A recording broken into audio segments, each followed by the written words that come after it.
Hello, hello, everybody. Welcome, my fellow art nerds.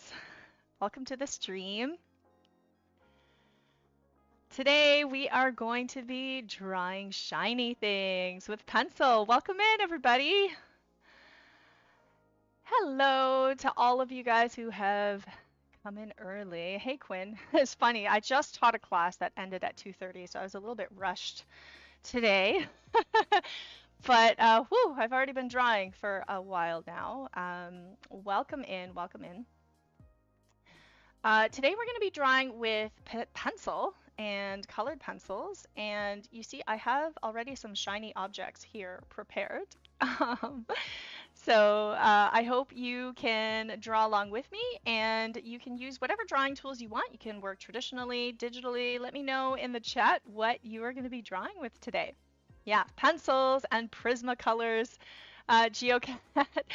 Yes, I will be drawing with my Prismas too. Any chance to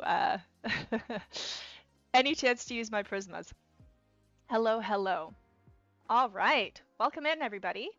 For those of you who are here for the very first time, if you didn't know, our mission at Wing Canvas is to make arts education easily accessible to everyone.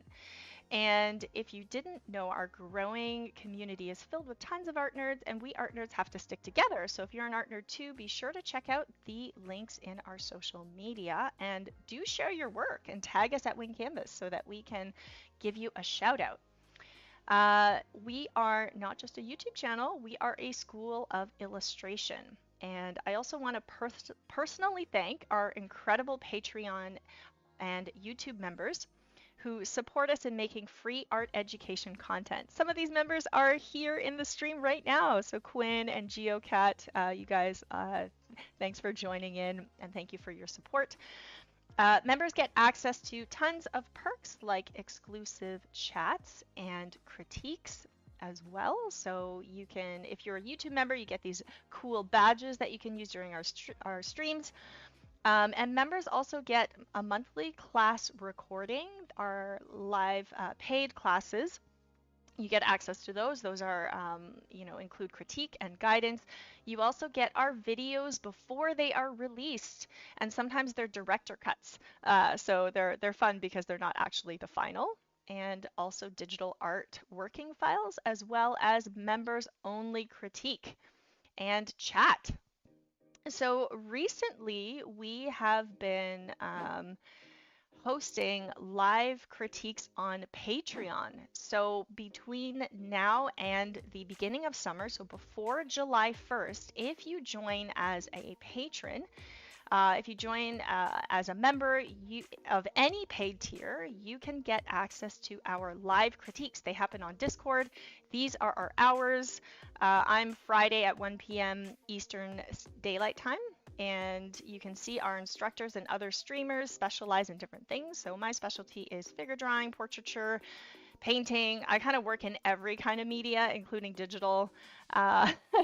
So anyway, be sure to become a member and try that out before it's gone.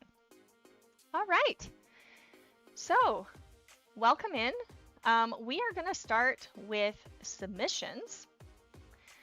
So this month's challenge is almost done. Okay, so we are almost done with May. We're going to have a fresh challenge for June, which we will post. So keep an eye on our social media. This month's art challenge was May blooms. April showers, May blooms. So you still have time to submit your flowers, your flower themed drawings. And there are 3 that I want to feature today. And here we go. So the first submission is by Sue Jammin. Sue, are you in the chat? Let us know if you are here. Isn't this piece cute? It is so cute. Super, super cute piece. A little hedgehog and like a big leafy vine with flowers all over. It looks really, really 3D. I love the color scheme. I love the shadows. I love the sort of the 3D look of everything and kind of the blurry background. Even though it kind of looks like an overcast day, it's still such a happy piece. It's so adorable. Love this piece, Sue. You did such a great job. Thank you so much for submitting. Love to see it. Second submission is by Quinn. Quinn, you did such a nice job.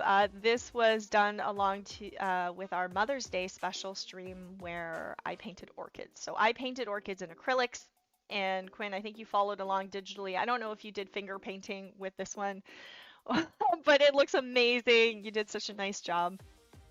And this just goes to show you can follow along in any medium. You know, if I have lots of people in my classes that work digitally when I draw traditionally, and vice versa.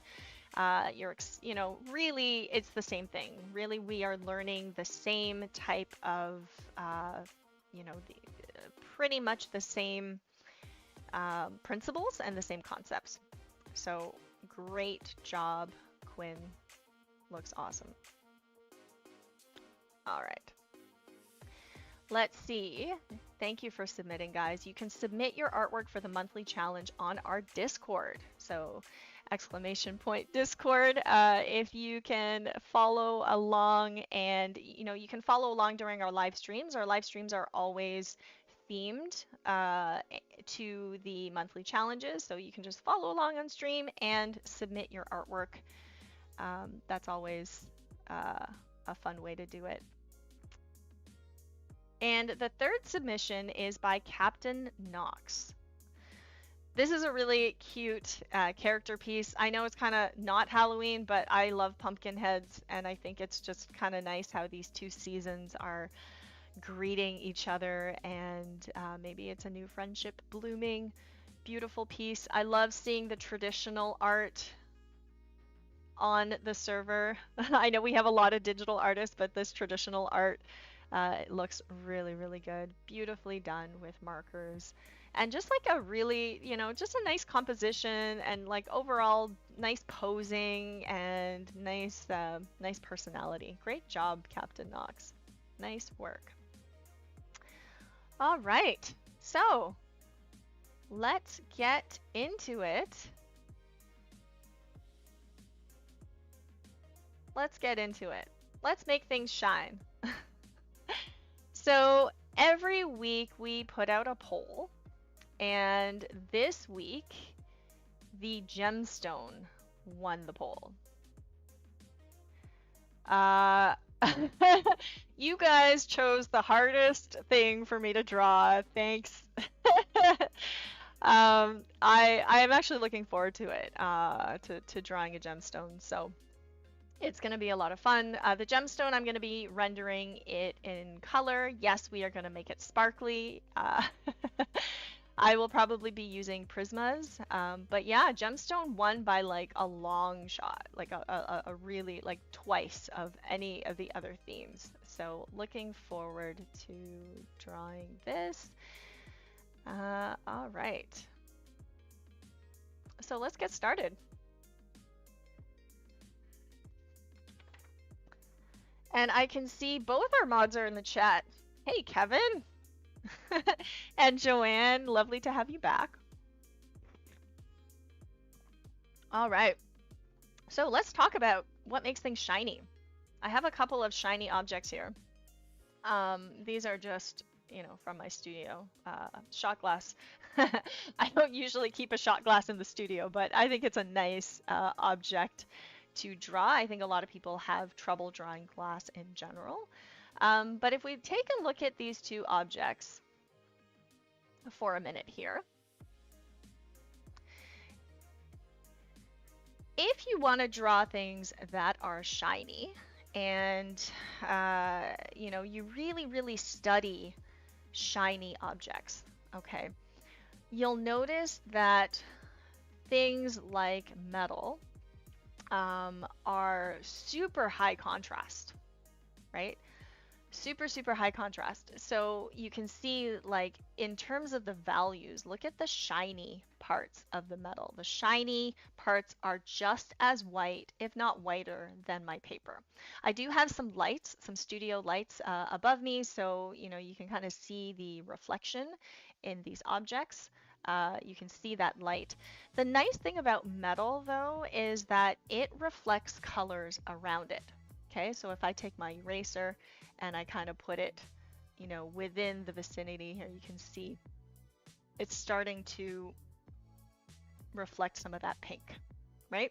So metal objects, and including gold, you know, silver, aluminum, things like that, they always reflect the local color. Okay, so that's always something to consider.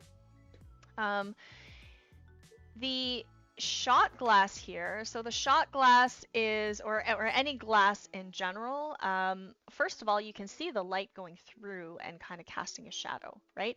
Any object, shiny object that's transparent, you are actually able to see the you're actually able to see like a very dynamic shadow. So there's a reflection here, right? So there's bounce light in here that makes it really bright, and then it starts to get blurry, so the light is going through. So you can see that the shadows have darker parts, lighter parts, but it's generally pretty fuzzy. And then there's a highlight, like a lighter part of the shadow in here, which is really cool. This almost looks like a drawing. Some other shiny objects that I have for you guys, I have a light bulb, right? So this is glass as well as metal, right? And so same thing, lots of contrast, like lots and lots of contrast. really, really dark darks and light, very light lights, and they're all kind of next to each other, right? So there's nothing subtle about metal. And then, okay, and then this is like the ultimate shiny object because you can see my camera and my studio light and everything in here because it has water inside, right? So it has a liquid inside. So here it's perfume, but you can see that there is there's color on this. So how do you render something that's shiny? Well, you want to figure out where the light source is, right? You can see that there's some the liquid is kind of causing some light to show through that's like really, really bright. So you have these bright highlights, you have your dark darks, and then you have these highlights, and you can see that the highlight takes on the curve of the object, right? So if the object is round, then those highlights are going to curve. Okay, so those are just some examples. Let me know in the chat, guys, what object you want to see me draw, right? I know I want to draw some gemstones, but I'm probably going to spend a little bit of time just kind of demonstrating a couple of these. So I have time to draw either the light bulb or this, this clip. So let me know if you want to, which ones you want to see, but I'm probably going to start with the shot glass. Yeah. All right. So let's get my pencils out here. I didn't actually even have time to sharpen them, but I've been having really bad luck with my pencils breaking on me all the time. And I'm trying to find a way for this glass to like not roll around. Let's see, let me put something under it so that it doesn't roll around.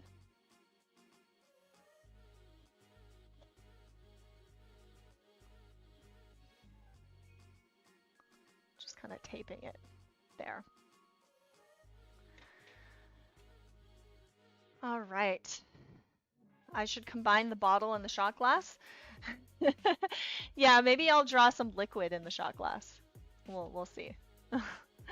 Keep those suggestions coming, and welcome in June. June's one of our members, so thank you so much for supporting the channel. Okay, I'm gonna move this over because I want to draw in my shot glass. I'm just gonna position it over here. Okay, and it's cool that you guys can see a real life reference. The interesting thing about a shot glass, so I'm going to draw it in a slightly different angle because I'm looking at it this way. You guys are looking at it kind of straight. So whenever you're drawing like a glass or something like that, and then the top is straight, because this view for you guys is not very dynamic, right? If it's straight, then you don't really, it's not really the best way to represent that form, right? So what I like to do is I like to always find like the most aesthetic angle, or the angle that shows the most form. So I'm going to draw the shot glass from below.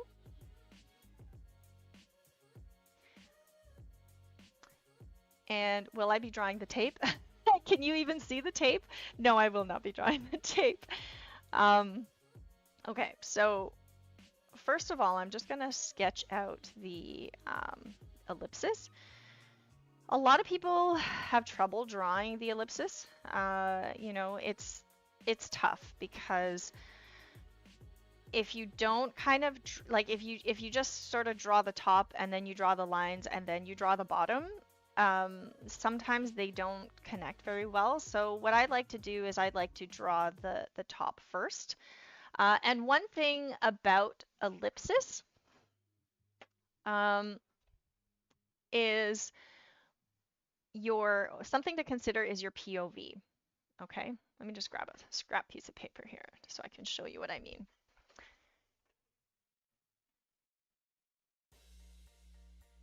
I'm going on a bit of a tangent here, but your POV of the glass is like this, because you are looking at it straight, right? So your POV is here on the glass. My POV is here. I'm like here. There's my POV. Okay. So this is you. This is me. My POV of the glass, I'm looking underneath it, right? So the glass is going to be higher. So it's going to be above sorry, it's going to be below this line. So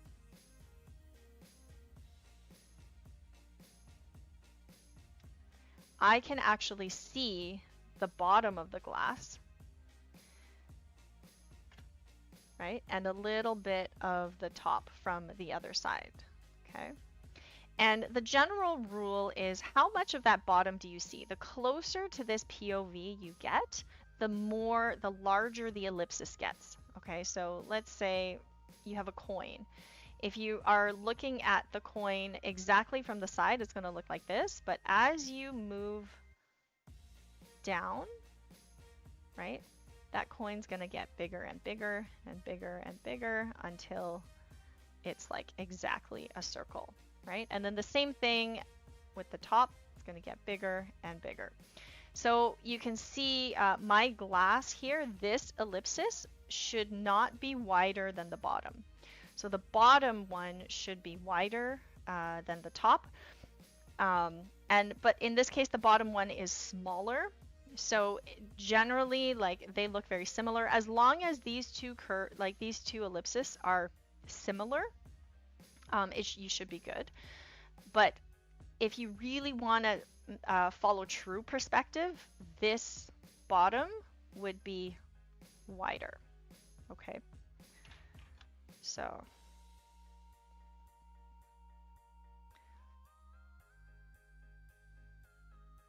I'm going to make this bottom a little bit wider.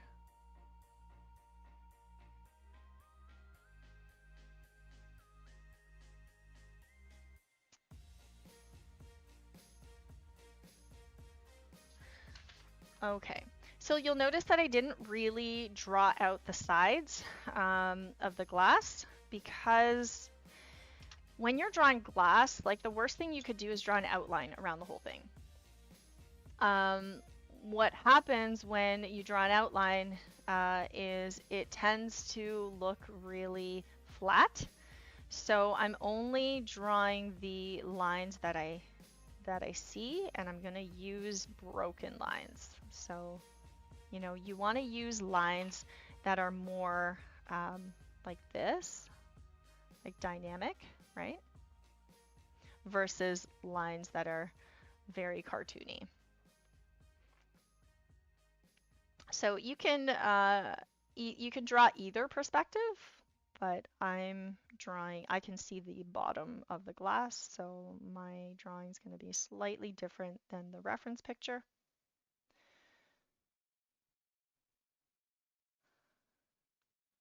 So what are you guys up to this weekend? It's been raining over where I am. I'm close to Toronto. Wing Canvas is based in Canada.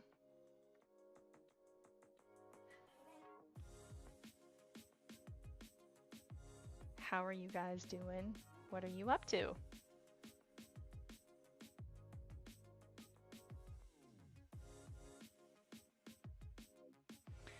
I've been lucky today because I've just been drawing all day. That's like my ideal day. Pulling weeds. You know what? I enjoy pulling weeds. There's just so much satisfaction that you can get. I know it's like one of those mundane tasks, but I like it because I can, you know, put on my favorite podcast, listen to music, kind of zone out, and then you see your progress, right? Oh no, you're working all weekend? Well, technically I'm working, but my schedule's pretty flexible, so, and my work is fun. All right. So you can kind of see that the glass is kind of coming together. Like it doesn't even need the sides, and you can already see it start to form. So it's going like this. What's my favorite podcast? I'm listening to mostly I'm listening to business podcasts. Because, you know, wing canvas. But one of my favorite podcasts, because he talks about life in general, and like a lot of health, is Diary of a CEO, with Stephen Bartlett. I really like his podcast, because I'm like always learning something about, you know, how to be healthier, which a lot of business owners and like artists don't really put first. And I'm kind of like nutty about my health. I'm a bit of a nut when it comes to eating healthy. Like I like cooking all my own food and things like that. So the bottom of this shot glass is very thick, right? So for me, my view of it is pretty thick. So I'm just kind of trying to focus on simplifying the overall glass and making sure that my ellipses are correct and not like wonky looking.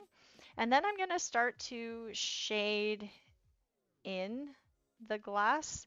Glass isn't exactly like metal, right? It's transparent. So, and my paper is white, so I'm not really going to get super dark darks.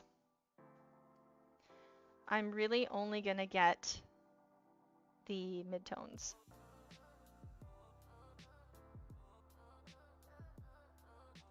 I can see, so I'm reflected here on the bottom of this shot glass, and you can really get away with any type of reflections that you want. And just kind of make it up, as long as it sort of follows the logic of shiny things. So lots of contrast, values, very opposite values butted up right against each other. So okay, so in case you're wondering what pencil I'm using, so I'm using a 4H, and I was just using a 4B.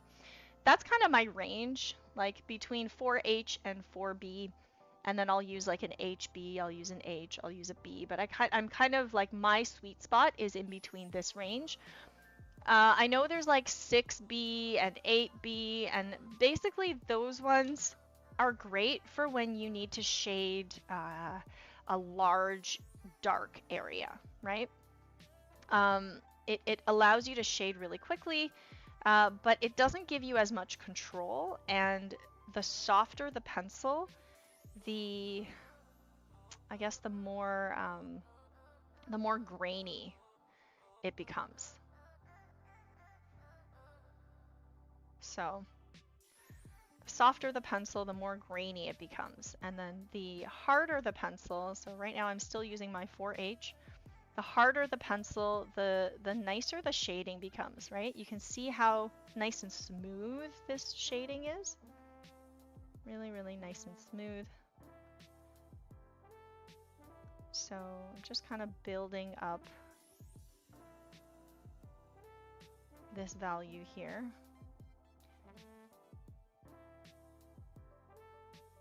And I like to use the side of my pencil to shade, and I don't like to use blending stumps.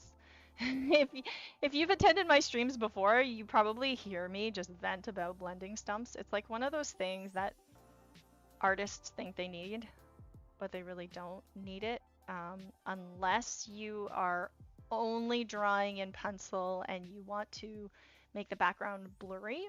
Like, that's the only reason I would use a blending stump.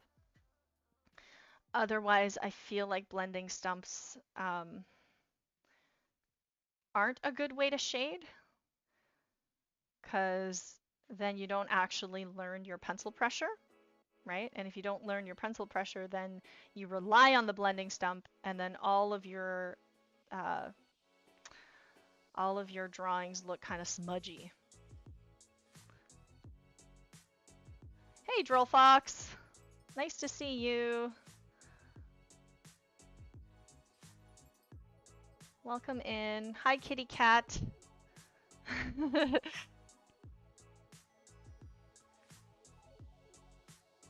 Okay, so again, my angle is different because obviously, you know, this is a real object and I'm looking, my POV is a little bit underneath. Okay, so just keep that in mind, but you know, you can either follow along with me or you can draw the actual glass in that perspective. Hello, winged artist, cool name.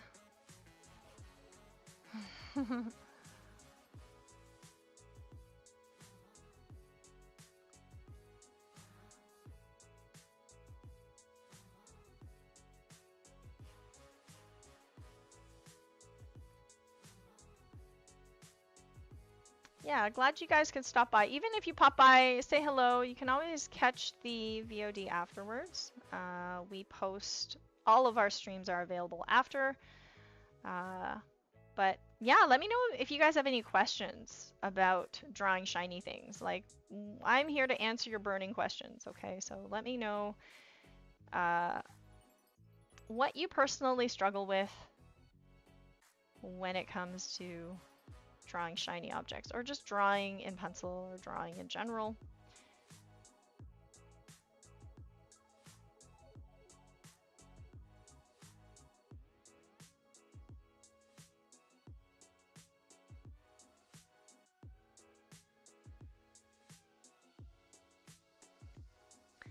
Hello there, TGCF files. You're very grateful for your free lessons. Oh, thank you. I am glad. You can thank our lovely students and patrons for supporting the channel. And by the way, you can always, if you find value in these lessons, you can always support us by becoming a patron. It's very, very affordable and a great way to learn on your own and also get critiques and be able to chat with our creators.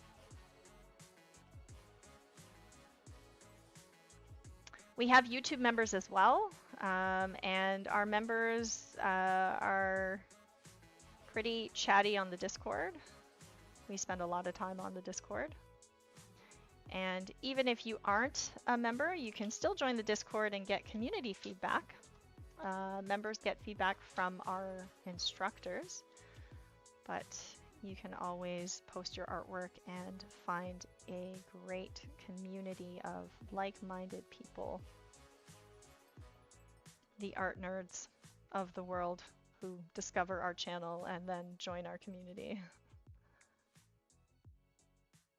All right. So it's starting to come together.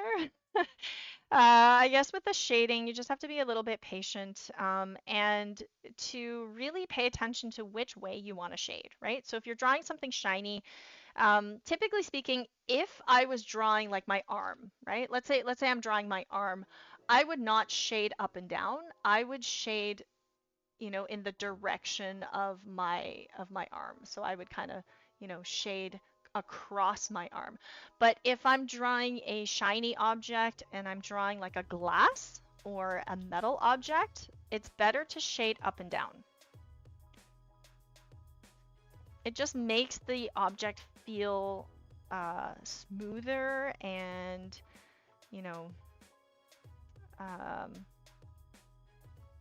more shiny. But yeah, the direction of your shading matters. And that's why blending stumps are not good, because you don't see the direction of your shading anymore. You just see blurs. And so, yeah, never as nice right? You can't really appreciate the effort that goes into it as much when it's all sort of blended together. Can you tell I'm not a fan of blending stunts because I relied on them for such a long time, and then I realized that I didn't actually know how to shade. Okay, so there is pretty basic drawing. So you can do this as well. It's pretty simple to do, right? It's, you know, you can see I didn't draw very much and I didn't shade a lot. But now I'm gonna draw in the shadows. Aubrey says, that's true, I got some really nice and encouraging advice after posting my art for critique. That's so great! Glad to hear that. Yeah, our community is awesome, and you know, thanks to our amazing mods. Shout out to Kevin and Evie. You guys are awesome. Keep our community safe and healthy and they're super supportive.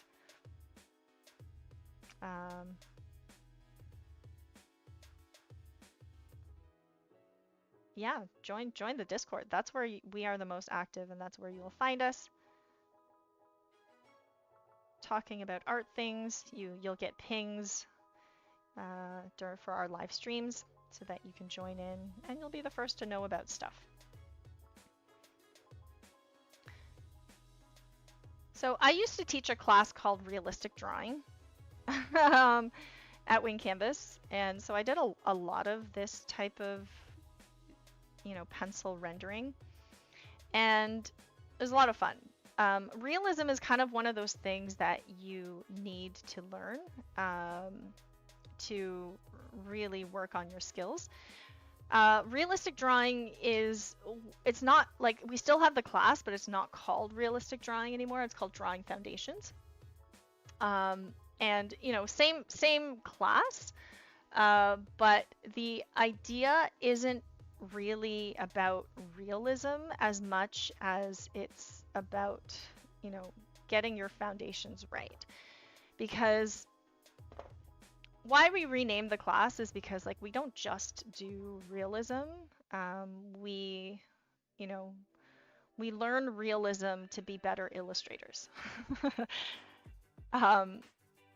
Most of our students and most of our community are really, you know, illustrators. They like designing characters. They like drawing their own OCs.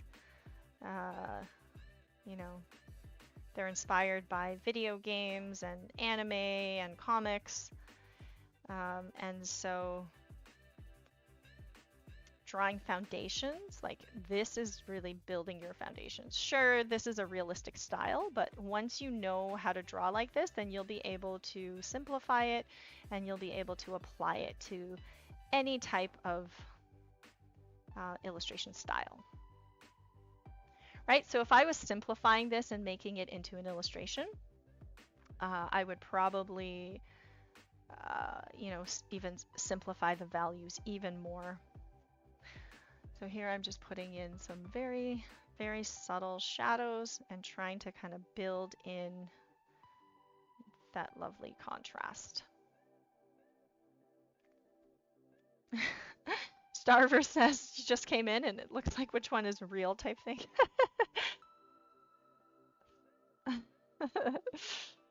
Well, you know which one's real because my pencil is not on it. Hold on.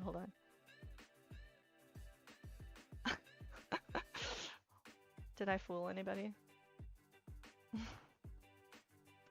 Yeah, Kevin says style is just how you choose to apply or ignore the rules. Totally true. Joe says it's important for artists of all ages to have a place to grow. Yeah, definitely. Our server is definitely mostly Gen Z and millennials, but everybody is welcome. Any age, doesn't matter how old you are, it is never too late to learn art. Art is so good for you, so good for the soul. So if you're a creative person, you're looking for a creative outlet, a hobby, something relaxing, something that makes you feel good and confident, something that allows you to express yourself and, you know, bring your ideas to life, it's art. Whatever your art is. Okay. This glass looks like it's floating a little bit because of this this contrast here. So I'm gonna just make this, I'm gonna use a darker pencil, but I'm just gonna make that shadow touch the bottom so it doesn't look like the glass is floating. Okay, so there we have a glass. The really, you know, really the trick is to not draw in hard edges, okay? Because once you have really hard edges, then it tends to make everything look super flat. So yeah, avoid that if you can. If you're drawing a cartoon, like if you look at stylized glasses too, they're probably not outlined in black. They're probably outlined in like a local color, right? So those are some things you can consider if you're gonna stylize. Okay, so there's my glass. I'm gonna leave that object on there. And yeah, this is a real glass. This is a drawing. I didn't tell you that this stream was going to be like optical illusions, but let's see. Should I do this clip? Yeah, I think I'm going to do this. Light bulb or clip, guys?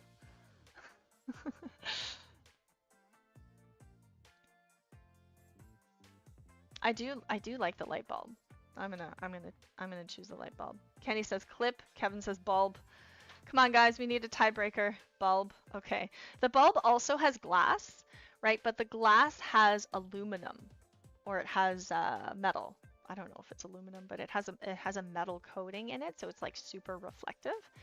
This is a bulb from my lava lamp that's broken that I need to replace. But it's cool because it's got like a dull shine and like a really like high contrast, sharp shine. So it'll be fun to draw both of those things. Okay, so again, my angle is going to be slightly different. What I'm drawing is going to be different than what you see in the reference picture. Looks like a chromium lining. Yeah, probably. Okay, so most people want the bulb. So I will draw the bulb. I do have an electric pencil sharpener, but it's always jammed. And it's like super loud, so it scares people when I use it.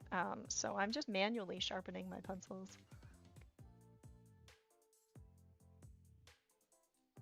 See, like I said, I'm like having terrible luck with pencils. They just keep breaking on me.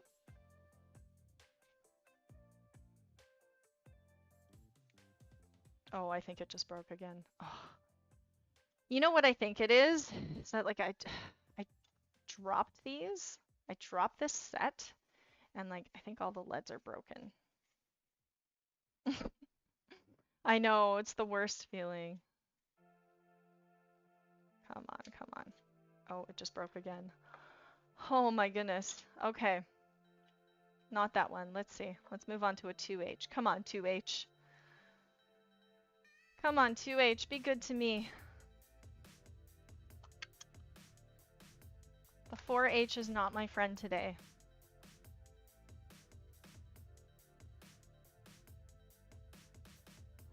Okay. This'll do for now.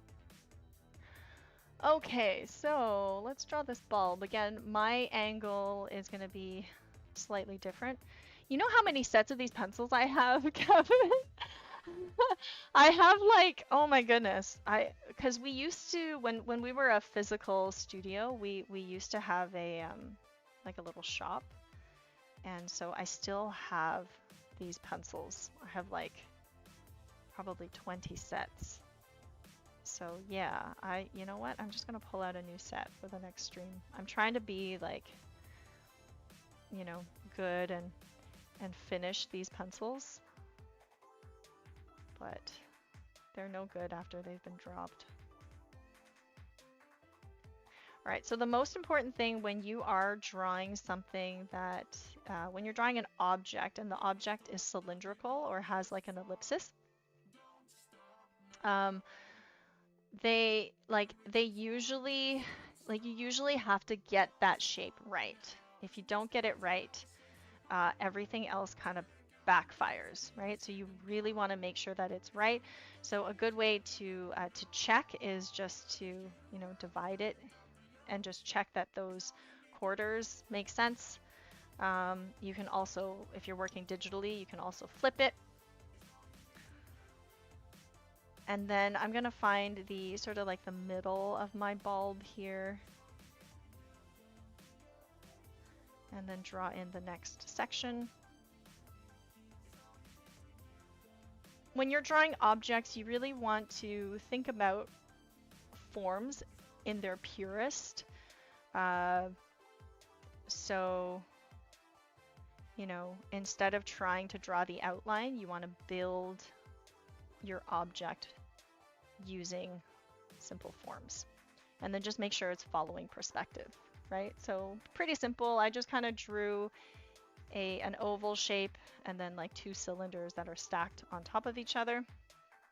And then if I'm drawing something that's a little bit more solid than glass, I like to draw in the shadows.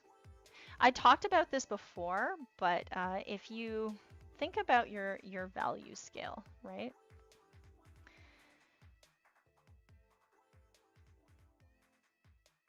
I'm going to divide it into 5 sections, but you have your white, and then your midtones, and then your darks.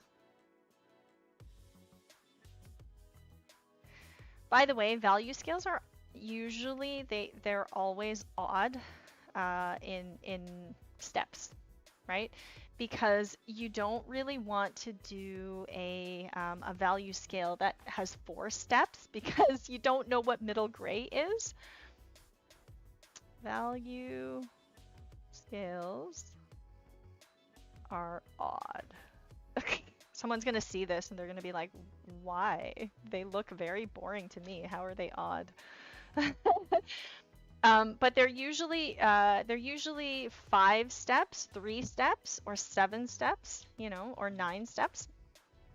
So this here is middle gray. If you just, you know, like if you don't draw middle gray, then you actually don't have context for these two, right? You could do like a very soft gradient, but usually like your middle gray is the middle of your value scale. So if I do like a 5-step value scale, I can kind of see that the shadows would be the darkest. Hey Joe, welcome in. You're not that late. All right, so I'm gonna first draw in the shadows. Now I'm making the shadows a little bit darker than they actually are because shadows on paper, if the paper is white, the shadow is not going to be super, super dark, right? But I like to draw the shadow in first if the shadow is really dark, because I like to draw in my my darkest values first, because it helps give me context for my other values.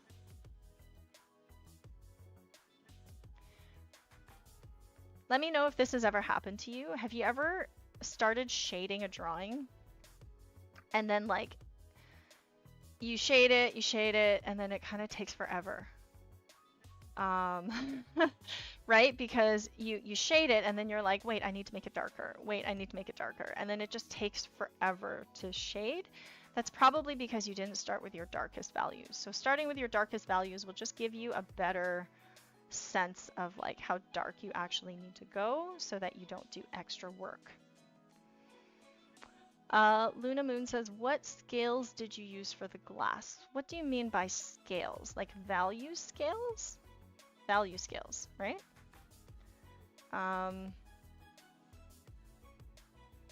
If you're talking about, like, I use this value scale, there would probably be 5 values, but most of it is kind of like in the middle, right? So most of it is here, and there's like pops of this dark. Typically speaking, when I shade, even when I'm shading something really realistic, I don't go over 5 values. Like I just don't, I don't, like I might go over 5 values in the transitions, but I'm not actively thinking about 5 values. I'm just thinking about 3 values. I'm just thinking about my lights, my darks, and my midtones.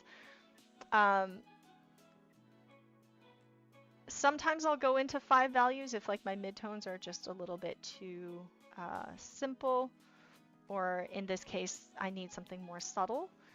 But usually speaking, to simplify it for yourself, it's easier if you just use 3 steps or 5 steps.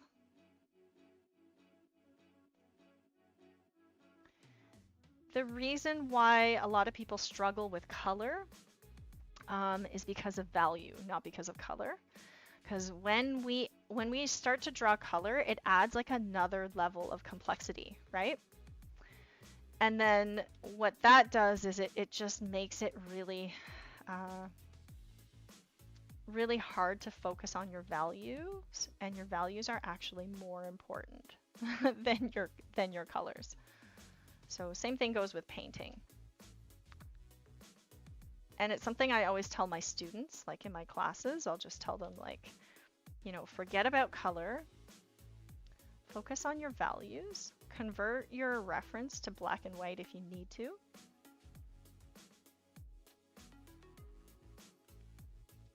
So in our classes, how our classes are different than these streams, you know, you guys are always welcome to continue learning with us for free for, you know, as long as we have the channel. But the real value of our paid classes is the feedback that you get. So our classes are limited to 12. And mentorships are 6, because with mentorship classes are 2 hours long, and you get to request demos and work on your personal projects and pick our brains, and you get custom feedback on your artwork. So that is the fastest way to learn, fastest way to grow and improve. But again, like not everybody has that time, right? Not everybody has, you know, 2 hours a week to commit to drawing, but it's that consistency that's going to let you see the most improvement, right? And so that's also why we have our Patreon, because you can learn on your own. So if you join our Patreon, you can just like support the channel for like $2 a month. You can support our content and help us continue making streams and videos, or you can sign up for one of the higher tiers and you can get class recordings, so you can kind of learn on your own time and get critiques in the Discord. So we are living in the future, guys. You don't have to go to an art class, a physical art class anymore. Wing Canvas started as a physical studio. We had to I still remember the days where I had to sharpen pencils, buckets and buckets of pencils, and mop the floor. And when class ended, everybody had to go home. Nowadays, when class ends, you can keep drawing, and you can upload your artwork when you're ready. And you can get feedback throughout the week, right? It's just like so much more convenient. And I think COVID really, you know, despite all the casualties, it really helped us realize, you know, how we can learn and how resilient we are when it comes to learning. Just a million ways to learn.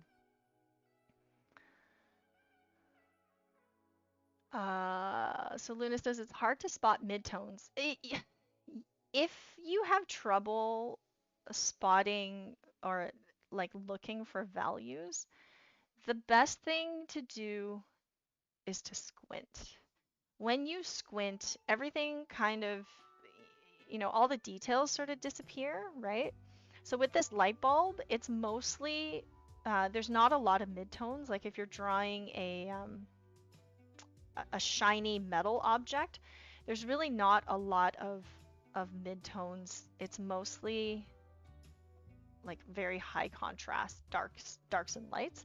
But on the glass, there's a lot of midtones, right? Because glass is transparent, so you're not really going to get really dark shadows except in accents, like except in the corners and things like that. So you can see I'm kind of shading in the direction of the form here, right?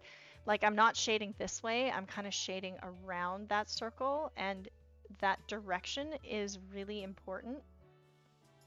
And like stylistically it looks good, right? So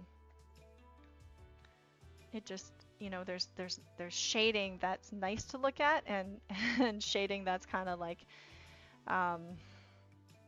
less confident looking, right? Like a lot of beginners, for example, a lot of beginners will shade like this, or they kind of draw like this, right? They're like, oh, okay, I'm gonna draw. And it's like, no, they're not drawing fur, they're just not very confident with where they want to place their lines. And so, that can be fixed, like that will disappear with practice.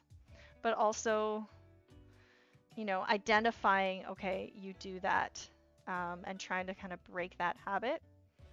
Trying to, instead of drawing hairy lines, try to draw lighter lines, right? So that you can erase them.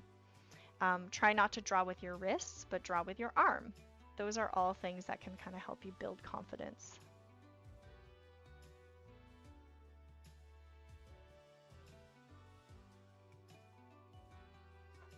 And also using sharp pencils.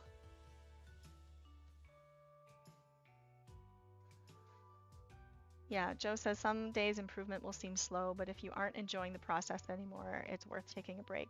Well said. That's totally true. Sometimes you get worse before you get better, especially if you're like, if you have to break a habit. Like, let's say you've drawn a certain way forever and you need to, it feels very strange to draw in a different way. Sometimes it takes time to unlearn that habit, and progress may seem slow and you might seem very frustrated. But yeah, don't attack it. Like, don't just keep, hitting the wall. Take a break. Go to a museum. Play a game that you enjoy. Artists need inspiration. We're like, creative people are like batteries. We need to be inspired before we need input before the output. So there's a lot of things that can inspire you and make you a better artist. Like going to a museum and like going as close as possible to your favorite paintings and just studying them and looking at the way the brush strokes were put on and just like nerding out to the technique, right? Like those are things that you can do that are not drawing.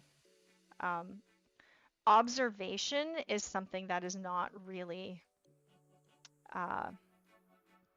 it's so important, but it's not really talked about. Like if you go to art school, you're expecting to draw. You're not really expecting to stand there and look at stuff. But I'll tell you a story. In one of my art classes, we had a teacher that just like told us to look at an object. Like we just spent like 20 minutes looking at it. And we're like, wait, when are we gonna start drawing? And he's like, no, we don't observe enough.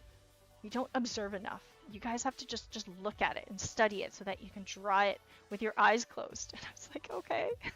But it was a good lesson, you know?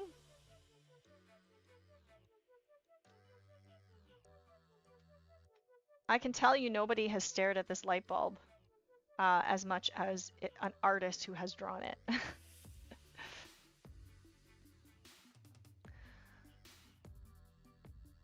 All right.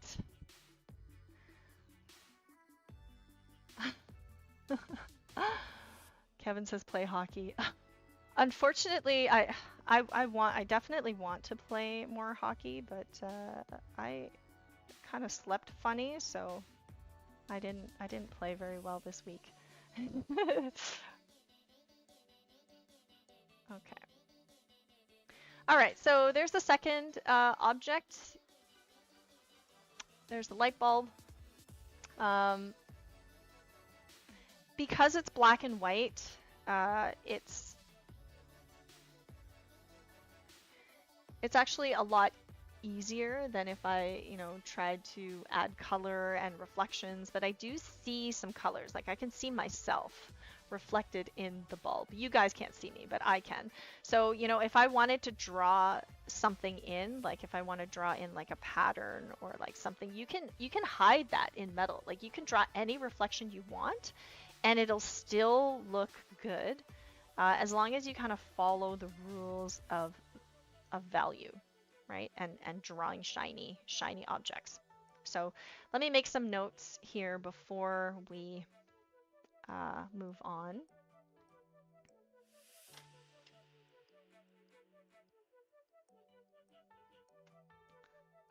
So shiny objects. Shiny objects typically have high contrast. So high contrast means full value scale. So a full value scale means that you're using all your values, like your full value range. Let's say you're trying to paint like an overcast day or like a foggy day or an underwater scene, right? Then you probably won't be using your full value range. So shiny objects typically call for high contrast and sharp edges.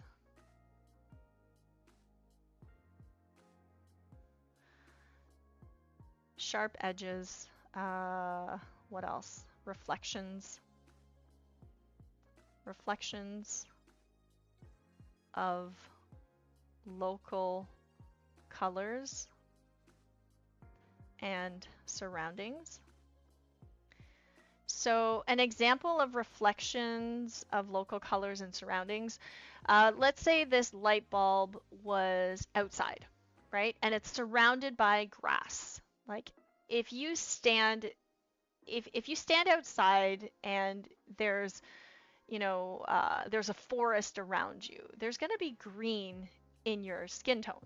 There's going to be, especially like now imagine you're holding a glass, right? There's definitely going to be green in that glass. So the local color is something that you really want to consider. And, besides those things, like that's really it. Sharp edges, reflections of local colors and surroundings, and high contrast using your full value scales. Okay. Thanks, Kevin and Joe, for the compliment. All right, guys, so you guys requested how to draw gems. How to draw gems. And it took me forever to actually find a reference picture because some of them were so complicated. But I did source a reference, and I will be drawing a sapphire. a sapphire, which is a blue diamond. I think this reference is actually a topaz, but we'll just pretend it's a sapphire. Let me load this image so you guys can see.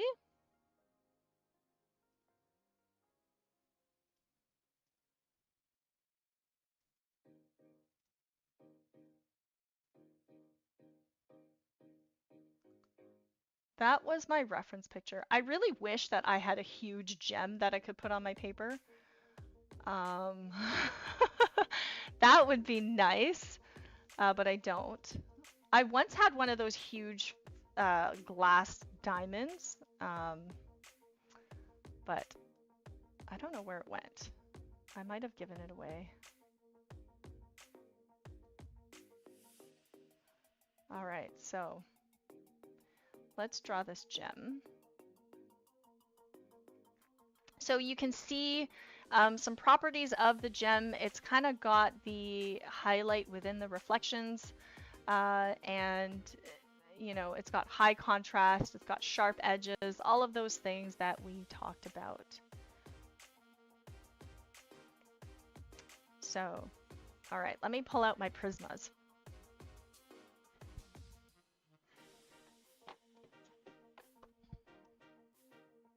So we have just under an hour left. I'll just show you this set here.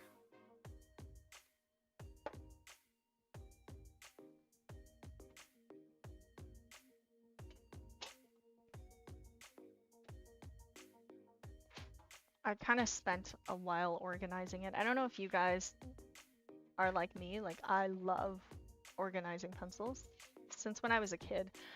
I used to eat like my favorite thing about eating Smarties, the Canadians will know. Smarties are like Canadian versions of M&Ms. They're different colors. Like M&Ms don't really come in pink, but Smarties do. Smarties have like pinks and browns and stuff. But I used to organize them into, I would make like a rainbow, and then I would eat all of the extra ones that didn't belong in the rainbow. I was such a nerd, oh my gosh. I mean, but even when I was a little kid.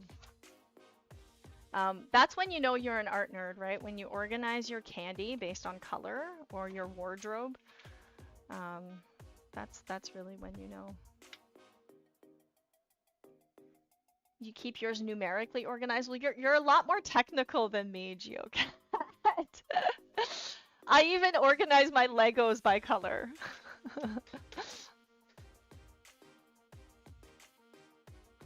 Right now I'm playing with Mega Blocks with my son. But yeah, whenever I'm building stuff, I'll like organize them by color. Okay, so if you are sketching something with color, in color,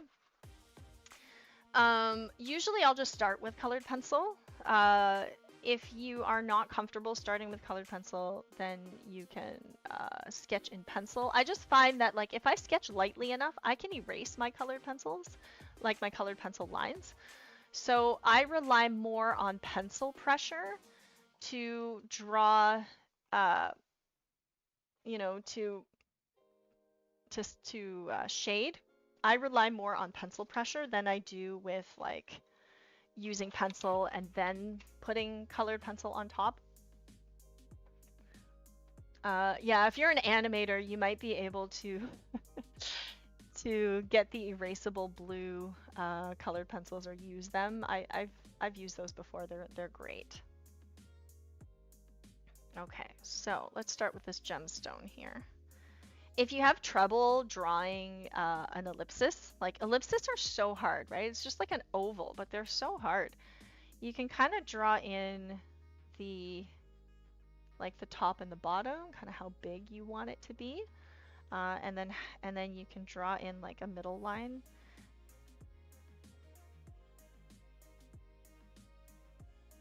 And then you can draw out the sides. right? So in this case, the sides, like this side is smaller. Like if you look at the middle of that gemstone, right? The middle is here, but one side is going to be larger than the other, which makes it really tricky, right? So I'm gonna kind of sketch that out.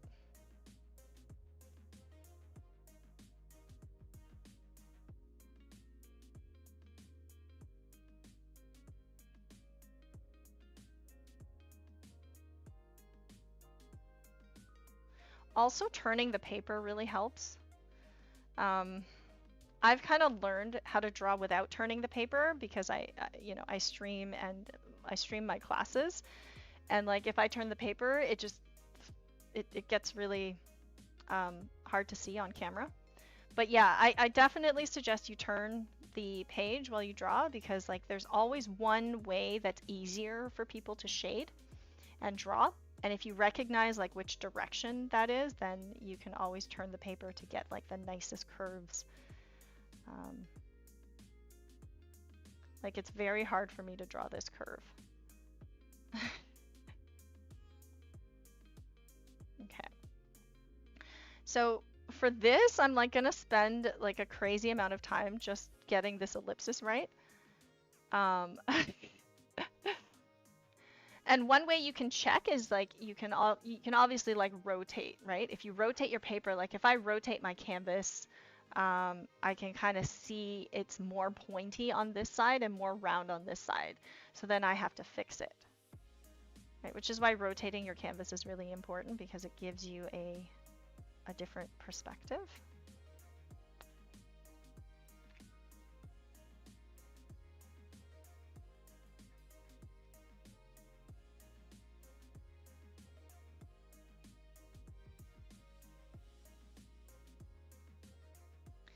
Joe Road says, my drawings are always looked sketchy, always look scratchy when colored with colored pencils. Digital color was a vast improvement for me.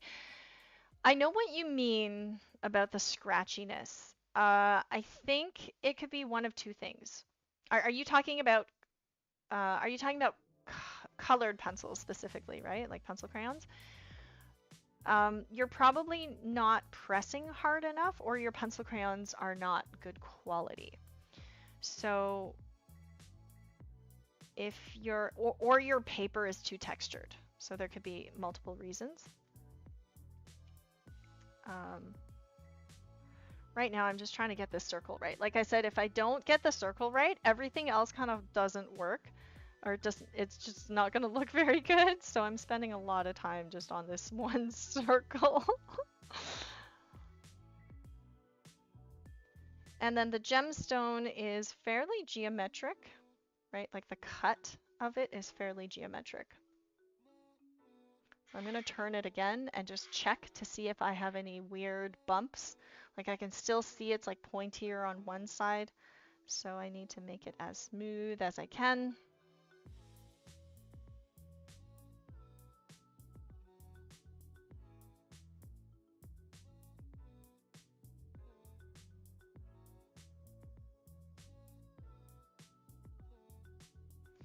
Again, if I was doing this digitally, it would have been done in like 2 seconds. I just used the ellipsis tool. You guys are watching me like painfully drawing this circle by hand. I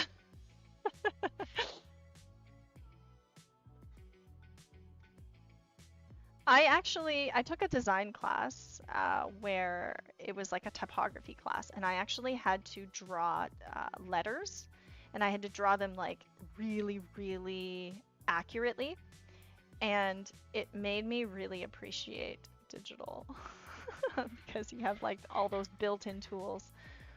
Okay, there's my very painful ellipsis. Okay, so the next thing I'm gonna do is if I figure out kind of where the middle is, I'm gonna have to draw a second ellipsis. So because this gemstone is on a tilt, right? There's like a cutaway of the second one. So like I'm just gonna measure out from the edge, kind of where that second circle is. So for example, this distance and this distance. This distance is 3 times this distance. So roughly like that. Then I can kind of figure out my my proportions. And then I'm going to draw in the top of that gem.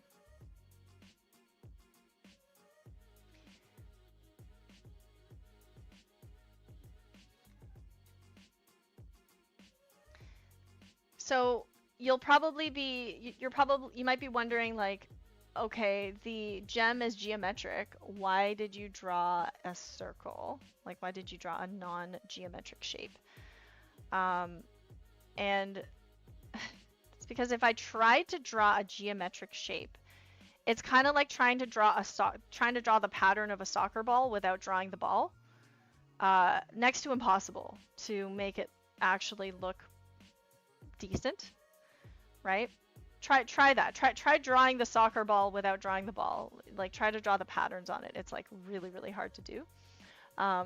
So you need to draw the ball first before you draw anything else. So I'm trying to look at like how many facets this is. It looks like about 10.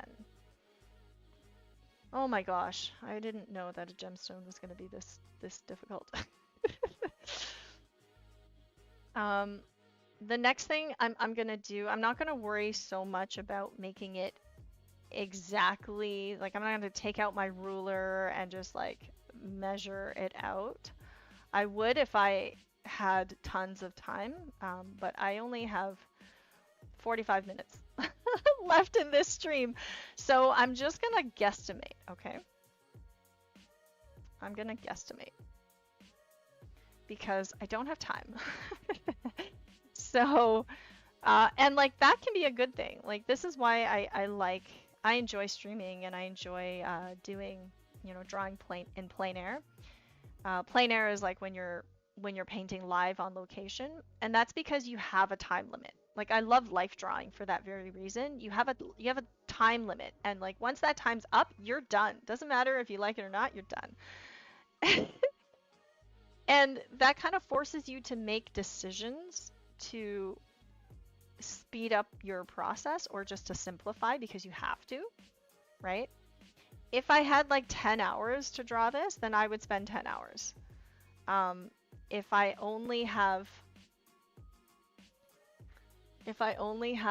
1 hour to do this, then I spend 1 hour, right? And I figure out like how I'm gonna draw this in 1 hour. I just realized that I made my shadow a little bit too long, so I'm just gonna erase it.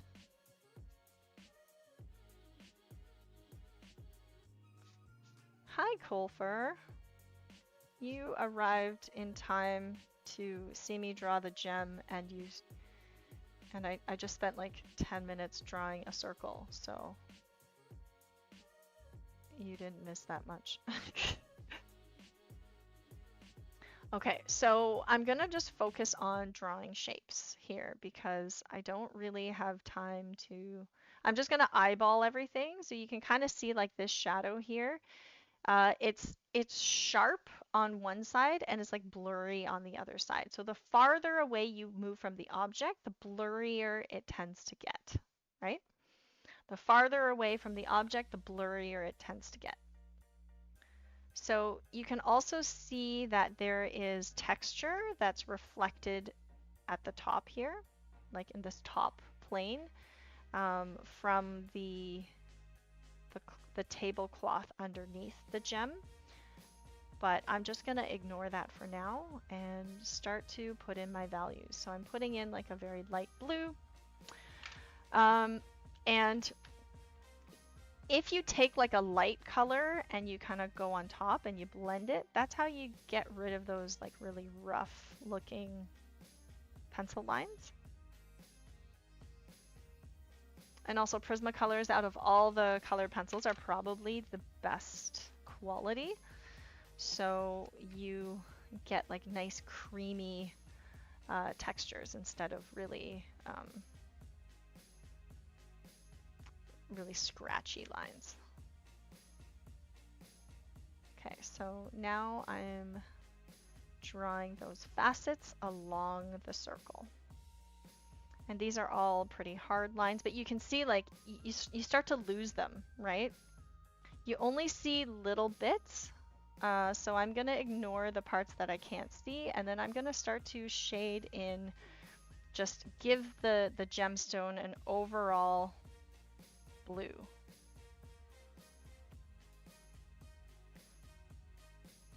Overall a blue color.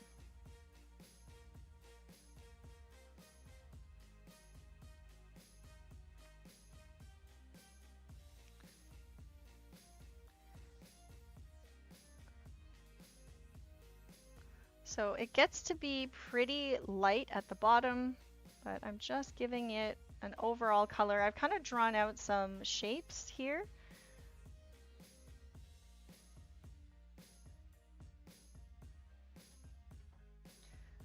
Then I'm going to leave white, but everything else is going to be pretty blue.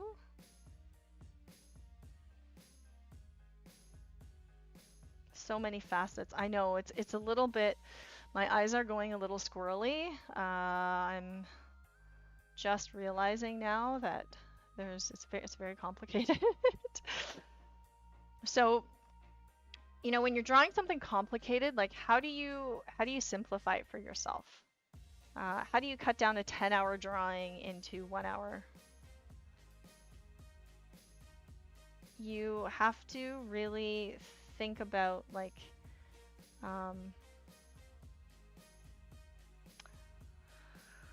you have to think about how to simplify your values. So, you know, just kind of leaving those shapes, leaving some really light shapes, and then going in and darkening everything else. I'm going to go in after with a very dark color and just get my dark tones in, but I just wanted to give it an overall mid-tone of blue.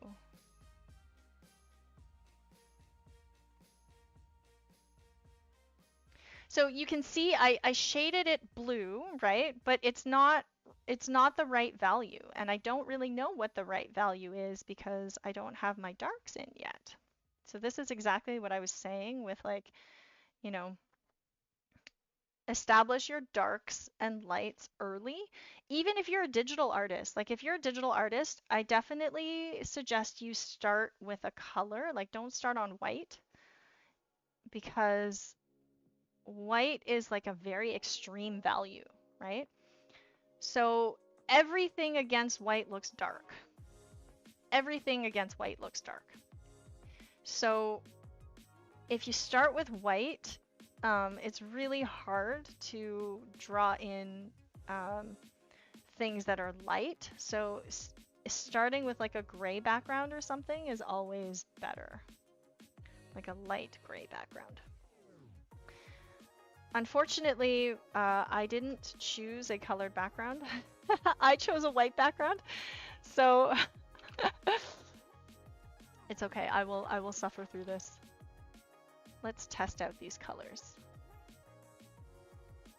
Okay, so you see how dark this blue is, right? Nice and dark. So then what I'm gonna do is start to put in like my darkest colors. So I'm just gonna pick like a random shape here.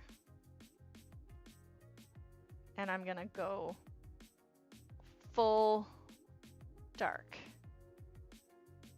Fully dark. Like, it's not black, it's this dark blue.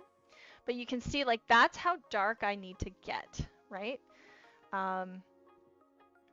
For a full range of values. So then I'm just gonna continue drawing in the areas that have this dark blue.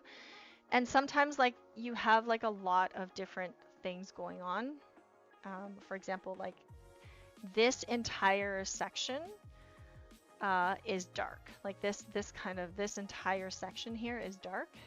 So I'm just gonna choose like couple of jagged edges here, and keeping in mind these facets, I'm gonna pretty much shade everything in dark. So everything in here except for like maybe like a sliver around this area is going to be dark. So here we go. So you can see I'm pressing really, really hard now. I have a little bit of midtones. Let me know if you guys are following along with me. I'd love to know if you're actually drawing this with me or if you're just watching.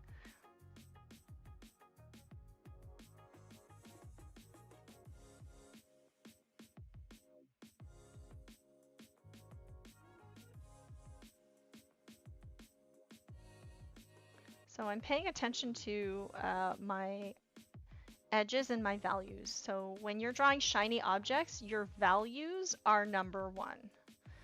Your shapes, okay, let me rephrase that.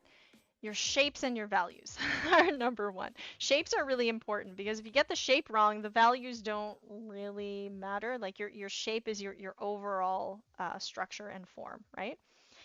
And then the next thing is your values. So lines don't really matter. It's your shapes and your values. So that's what you want to focus on. Like I'm not even double checking that my geometry is right. I'm just guessing.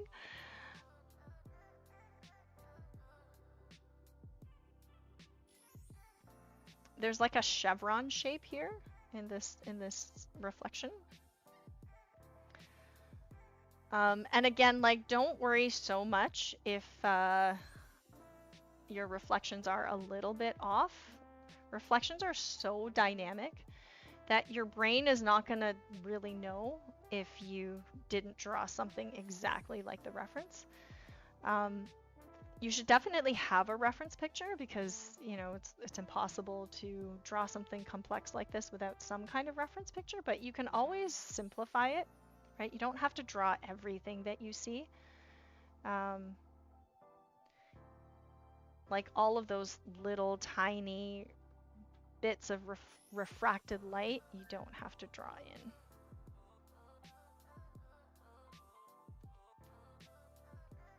You can always like reference cartoon gems as well, right? And see how other artists have simplified them.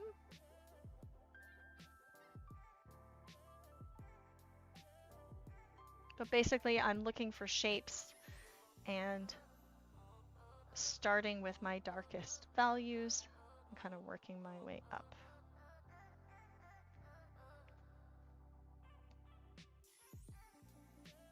Yeah, so many facets. Oh my gosh. Oh my goodness.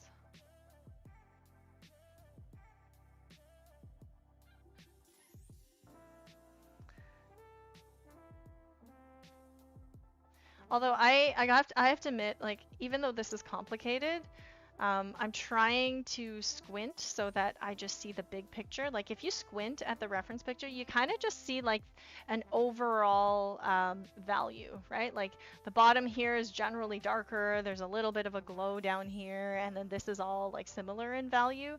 And then it's really when you like start to focus on one area when it starts to look really complicated. So when in doubt, squint.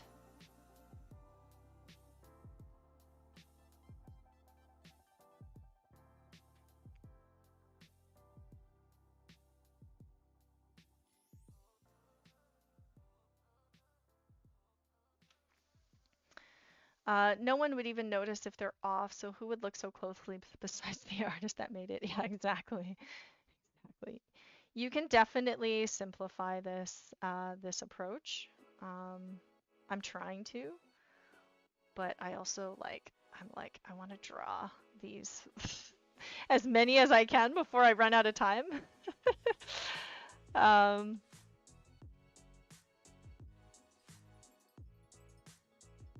But yeah, if I miss a couple, no one's gonna know.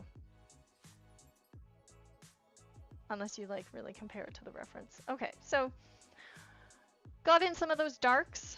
I'm gonna continue using this color, but I'm gonna find a slightly lighter blue, like almost like a royal blue. You can see there's different types of blue in here, right? There's like a dark blue. There's more of a royal blue. So down here, it's a little bit more of a royal blue, and then up here, it's a little bit more of like a Prussian blue.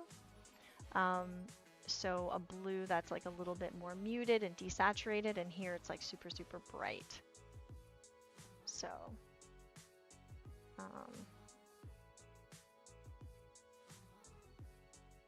put in some of these colors. Oops.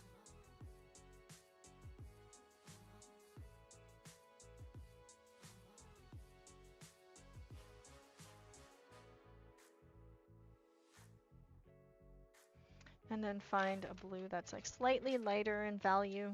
So I got my darks, my dark colors, and then my lights.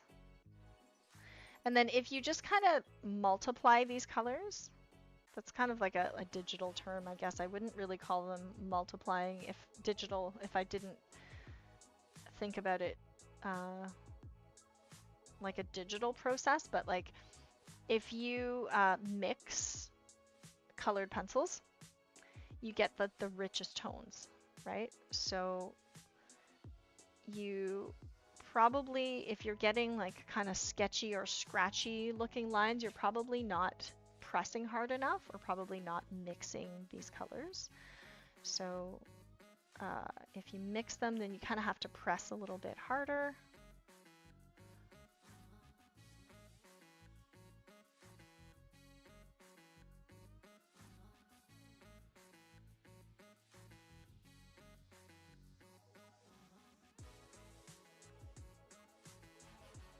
So I think Jessie once did a stream on shiny things, and if you know her style, it's a lot simple, like it's very simple and cartoony.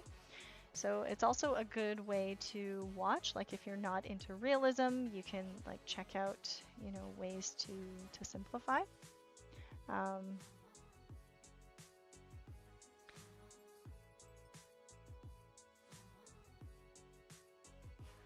I'm just trying my best here to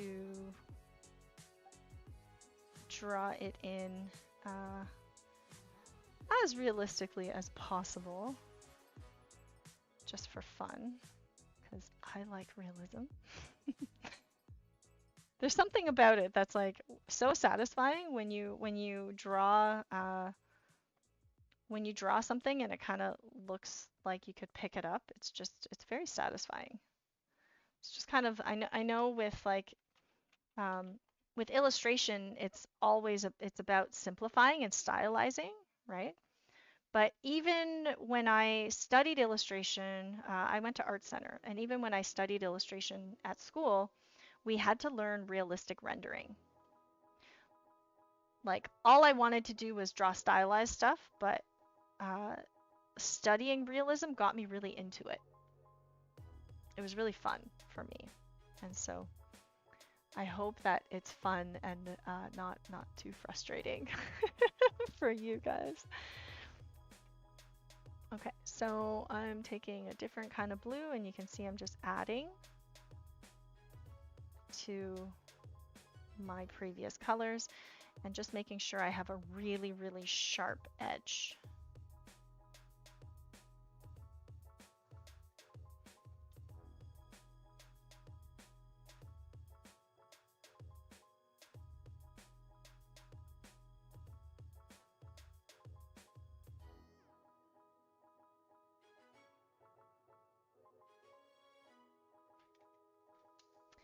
I think it's really going to come to life with the reflections.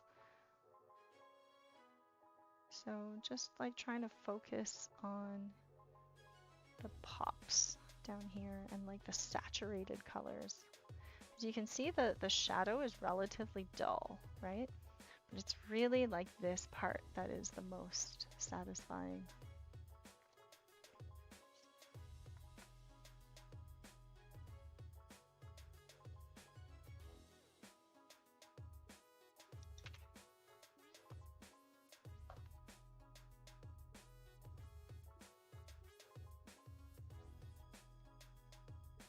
I just realized that there's also facets on the top of this gem. Like, look at this lead. Oh my goodness. It's so sharp. I love it. I love it. You can really get very, very nice lines with this type of lead. Really, really nice sharp edges. Ooh.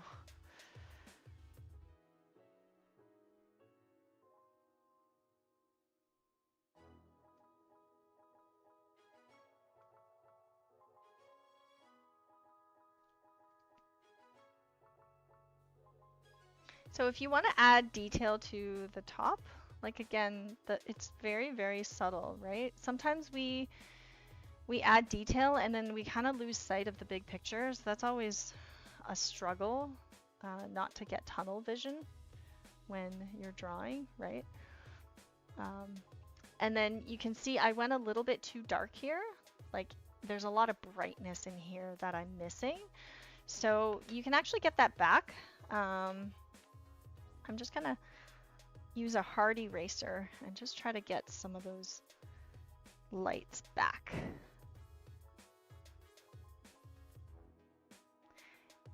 Sometimes I'll make like a stencil for myself and then I'll use that to erase if I want like a really, really sharp line.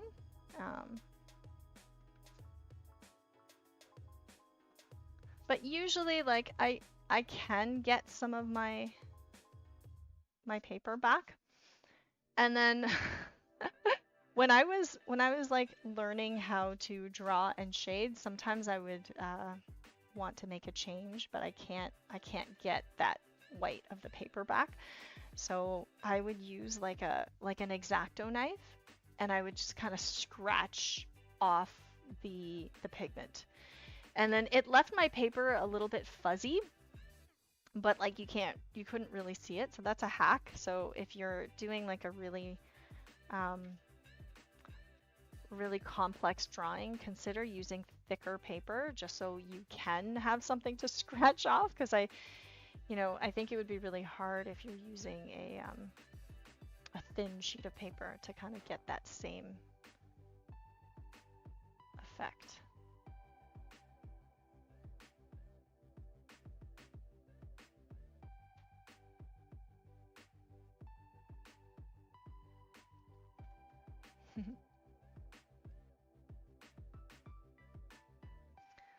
So, are you guys excited for summer? I'm so excited for summer. It's been really, really hot. We never have this much heat in May. Like, it's been crazy how hot it's been. I mean, I'm not complaining. Canadians, like, as soon as it's like up in the double digits, like 10 degrees, people are wearing shorts outside. They're like, everybody's like, drinking beer on the patio in shorts, and it's like 10 degrees outside. There's actually a guy in my neighborhood who wears shorts all year round. All year round. Like, even in the winter when it's like, minus 10 degrees Celsius, he'll still be jogging in his shorts.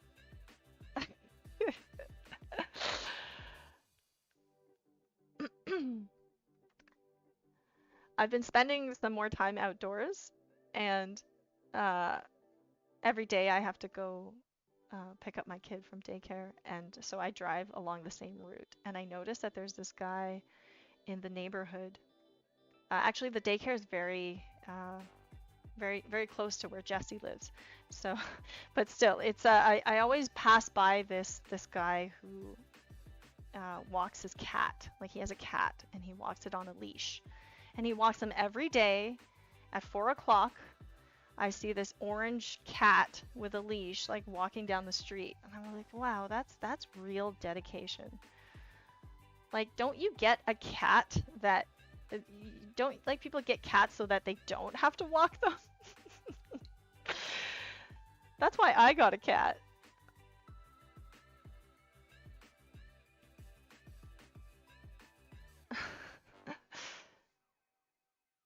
Yeah. I know, I was like, that's so sweet. Lucky cat.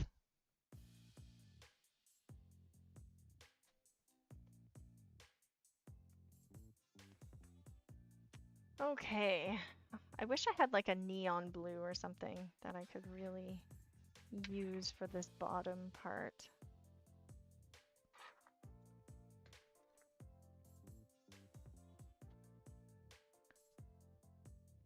Also notice like some of these edges are not there. Like this edge is not really there. This edge is slightly fuzzy. And then it's got like a dark part here. So you can see if I add like dark colors on top of light, it works really well.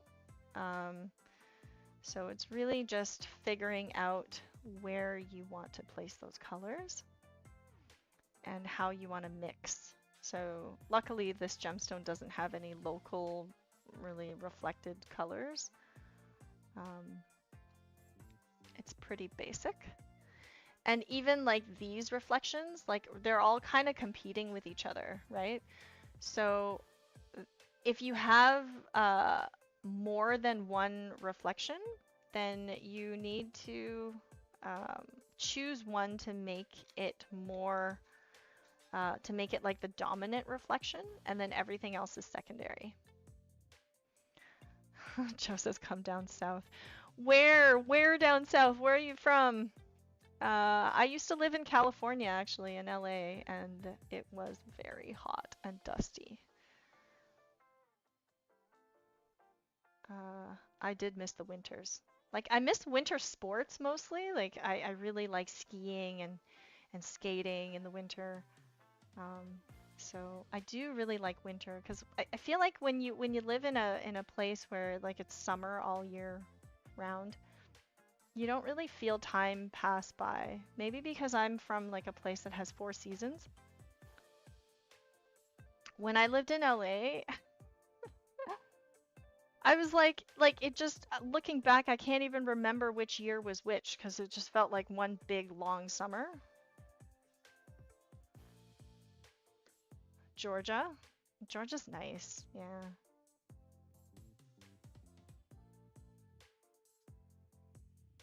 Nice, and gas is cheap there. I love the grapefruits from down south.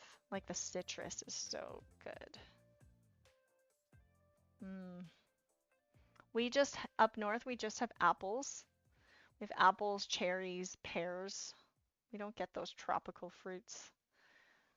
Or like places where just citrus grows on trees. It's so nice.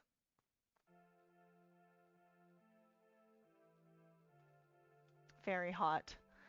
Yeah.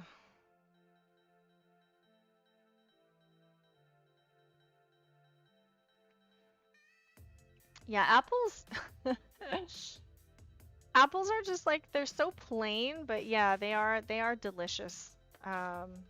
My favorite is probably like, I love Pink Lady apples, and I like Honeycrisp. Oh, Honeycrisp apples are so good. But it's not really apple season until the fall. So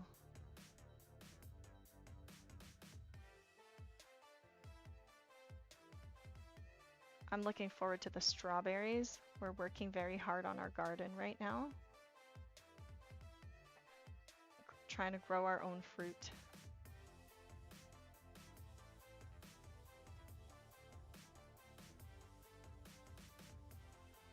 Okay. So chatting with you guys is really helping me kind of pass the time because it is very time consuming to do this. But relaxing and fun. Okay, so I'm going to tone down this shadow a little bit.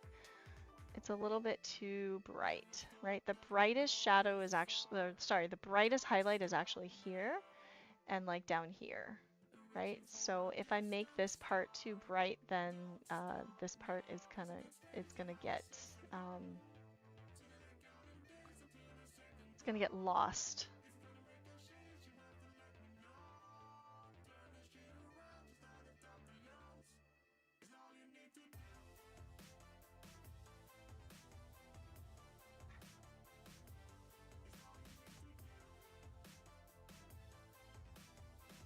Okay.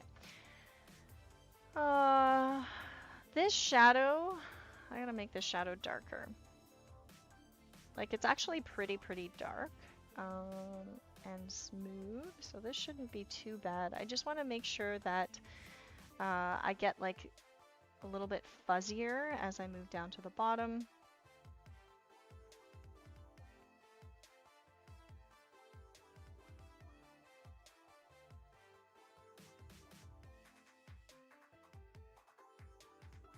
I definitely encourage all illustrators to learn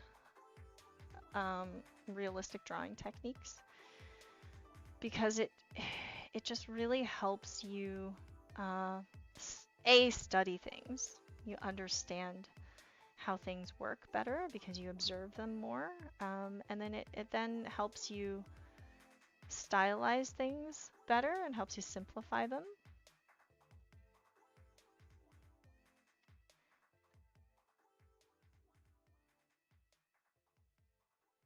So it's almost like you learn the foundations and then you don't use them as much anymore, but you sort of have them in your back pocket whenever you need.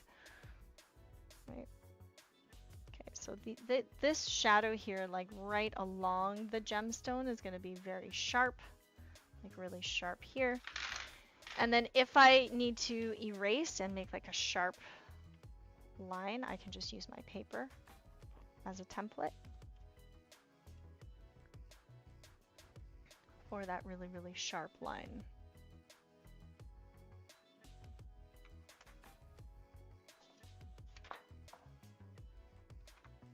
So let me show you what I mean by using a stencil to erase. So if I have a piece of paper and, like, let's say I want to get out some of these brighter highlights, I've kind of lost them a little bit, and I want to get them out. You know, obviously I can erase and try to bring it back, but any type of erasing is going to result in blurry edges, right? So you can use the edge of a paper, right? And you can get sharp edges, so you can chisel your gem, right? I can chisel it. I can now make this circle that I spent so long drawing more geometric by using the edge of my paper to erase. All these digital techniques that I'm thinking about, like, that would save me so much time if I was doing this on a computer. If I was doing this digitally, I would be selecting these edges, right? Just making a selection, rotating it, and then hitting delete.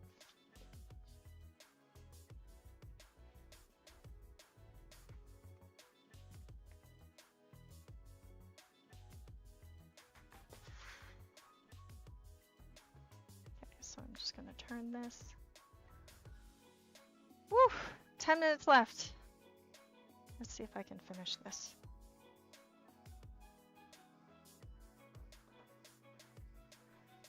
GeoCat says, gotta learn the rules to break them. Yeah, totally. Man, I can't even figure out some of the shadow when drawing shiny things.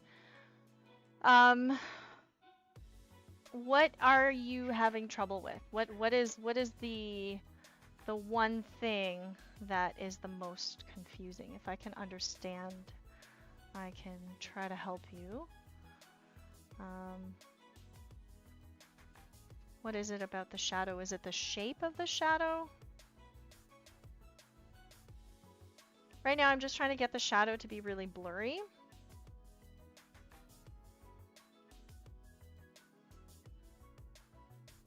Because the farther away it goes from the object, the blurrier it gets. Right?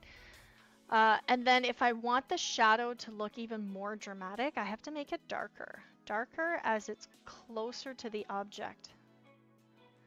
Like shading shiny things like the bulbs, sometimes they have a bit of that shadow.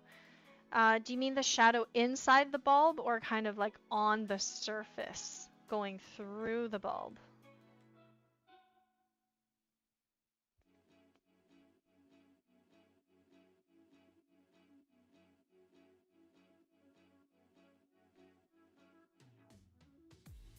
Yeah, you definitely got to learn the rules to break them. That's what art is all about. Like art, you know, traditional drawing or classical drawing, if you're classically trained, you do sort of learn all of these, you know, drawing principles. But then it's like, okay, now that you know, now you can make it your own, right? Now you can stylize it. So if I was stylizing this gem, I would definitely not put in so many facets. Like I already have left some stuff out, but it's still, I probably could have left more out. For this blur, or this glow within the blur, I'm actually going to put in like a brighter color, right? So that it looks more like a glow here. And then I'm gonna make a template by cutting this paper into geometric shapes. So let's do like a triangle shape and I'm just gonna cut out a whole bunch of different triangles here, right?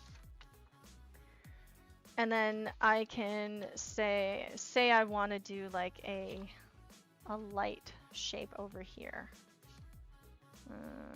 Yeah, let's say I want to lighten up this part over here.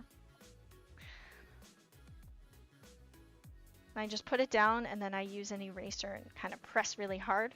Whoops, I just ripped my paper. You gotta use a, I'm gonna stand up.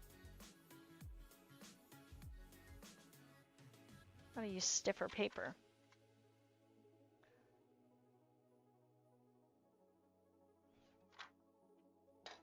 But then I'm gonna refine some of these edges here. So I'm not trying to erase to like a white value. I'm just trying to make it a little bit lighter and a little bit more saturated within here.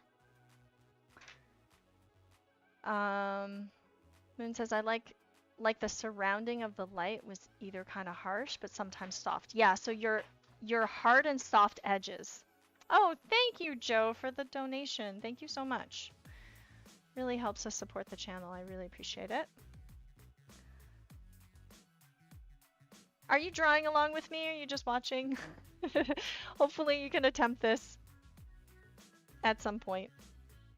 I don't know if you guys heard the door banging, but my toddler's trying to get my attention.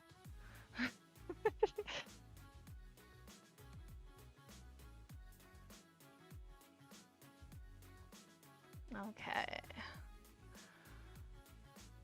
So another thing you can also do is sneak in some brighter colors. So I know this sapphire is mostly blue, right? It's mostly blue.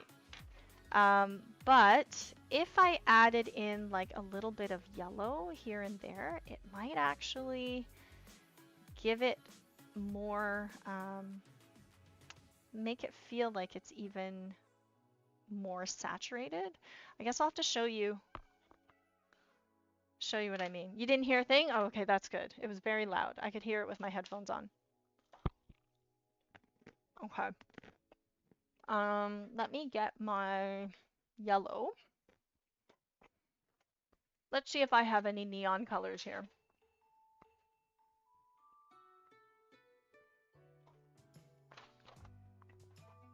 Yes, I have this neon green. That'll work. And like this aqua color. That's what I was looking for. Okay. So I know I've probably talked about shifting color a little bit. But you can kind of see like this part of the piece has more dramatic color. And because I've already put in a lot of that blue, it's really hard for me to get that back, right?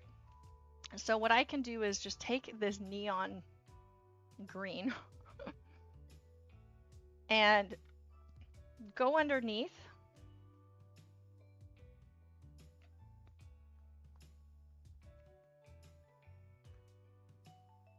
And you can see it just makes it look brighter. It just gives it that extra little punch. Usually light, if we just think color theory for a second, all light has color, and especially when it's like going through a gem, right? It's going through a gem.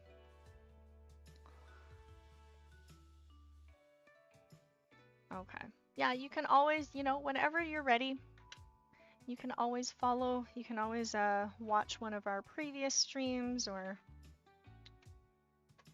you know, find a nice rainy day where you can commit to a drawing. Any tips for good habit on drawing? Good habits, yes. Step away from your drawing once in a while. If you're too close to your drawing, you sort of lose sight of the big picture, and then you then spend a lot of time working on stuff that you're going to change. So I'm able to see my drawing on my like on my stream, like on my camera. So I get a different view of it, right? If you don't get a different view of your piece once in a while, you kind of have like a bit of a bit of tunnel vision or a bit of blindness because you're looking at it for so long, you know? I'm just adding a little bit of this color to try to shift the color to a brighter like to a brighter blue down here. So I'm just adding in some of those greens.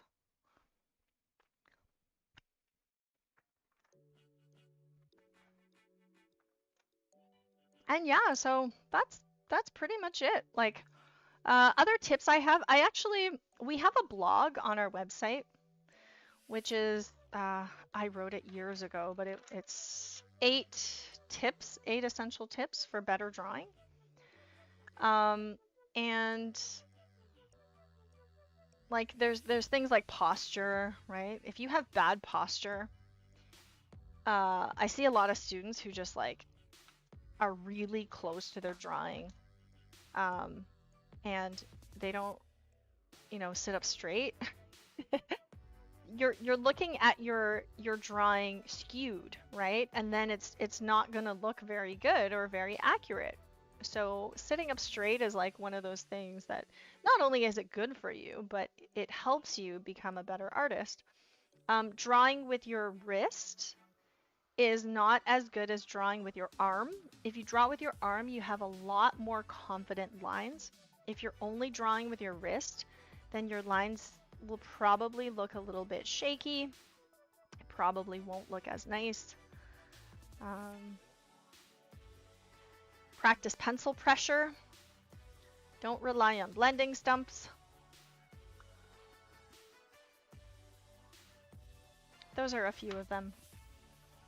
Hard and soft edges is what's going to get you to really understand realism and shading. So practicing those, noticing where they are, and just like being an observer in general. Just observe things. Look at things more than you draw. Actually, I'll share one last story before the stream ends. I know we've got 2 minutes left. We might go like a couple minutes over, but so my grandfather is a pretty famous painter in China, and I watched him paint sometimes, and like he doesn't paint. He just sits there and looks at his painting for hours, and I'm like, and he's like, no, I'm working on it in my head. I was like, wait, what? And then when he actually does paint, right, it's so fast. And so I think that what I learned is like really observing and observation is more important than actually drawing if you're going for realism. Or even like looking at a reference, right? So that you can draw better. All right. I really like that little hint of green. I feel like that made it really pop and come together nicely. Thank you so much, Joe, for sharing the blog. Hopefully you will get some nice tips in there. Yeah, so if you ever want to join one of our classes, our summer camps are coming up. Our summer intensives, one of the most popular time to take classes. And this year, our summer intensives used to just be for teens. We used to call them teen intensives. And then we've, ever since we've been on YouTube, we've sort of found a new audience of adults, mostly young adults. And so we've opened up our intensives, and we even have a new hybrid learning style, which is recorded classes plus live critique. And if you take our intensives, you can learn from anywhere in the world, and you can also get feedback on all of your artwork asynchronously. So that part is really nice. This year for intensives, it's going to be me teaching figure drawing. Josh is teaching character design. Josh is also teaching animation. Jessie is teaching comics and manga. That's sort of if you've never taken the program with Jessie, like summer is the best time to do it, and she's going to offer it as a hybrid program, which is half recorded. And so it's like very flexible. You can kind of learn and not be there live. But generally you need to make about 4 hours a day. So it's a full week program. Some of them are 2 weeks. So Josh is teaching traditional illustration, digital illustration, character design, animation. I'm teaching figure drawing live in July, and hybrid recorded in August. And Jessie is doing comics. And if you're looking for something that's more beginner friendly, we also have camps and classes. So you can check those out. The only classes we're running in the summer are cartooning and anime, and I teach art mentorship. So I teach a drawing and painting program, and you can work in any medium and just really work on building out your skills, and you can work on personal projects as well as class projects and request demos that you'd like to see. So again, thank you so much to our incredible patrons and Patreon and YouTube members who support us in making free arts education. Thank you, Joe, for the donation. You guys are great. We really we feel very grateful and privileged to be able to provide free lessons for our community. And so, yeah, if you want to stay connected, you can, or if you want critiques on your artwork, you can become a member. And, whoops, take off the sapphire here. So YouTube and Patreon members get early access videos as well as class recordings. So you get the full class recording from our paid classes as well as critiques on Discord, and you can chat with the creators. You also get digital art files and fun emotes and badges. And don't forget our live critique hours.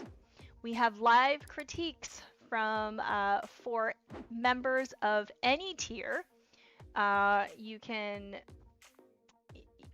Members of any paid tier starting from $2, you can join into our live critiques. So if you want a critique from me, I am live Friday at 1 p.m. On the last Friday of each week. But you can also get asynchronous feedback. So all of our creators are on the Discord, and we love to see your artwork and give you feedback. All right, guys. Well, thank you so much. Thank you for being here. Those of you who are live, thanks for sticking around and watching me draw. I hope you had fun, and share your artwork. Tag us at Wing Canvas on social media. We'd love to see what you guys have done. And I will talk to you guys next time. I'll see you next time. Tomorrow, Josh will be doing a stream. It'll be the last one of May. And then we're on to June with a new theme. All right, guys. Bye.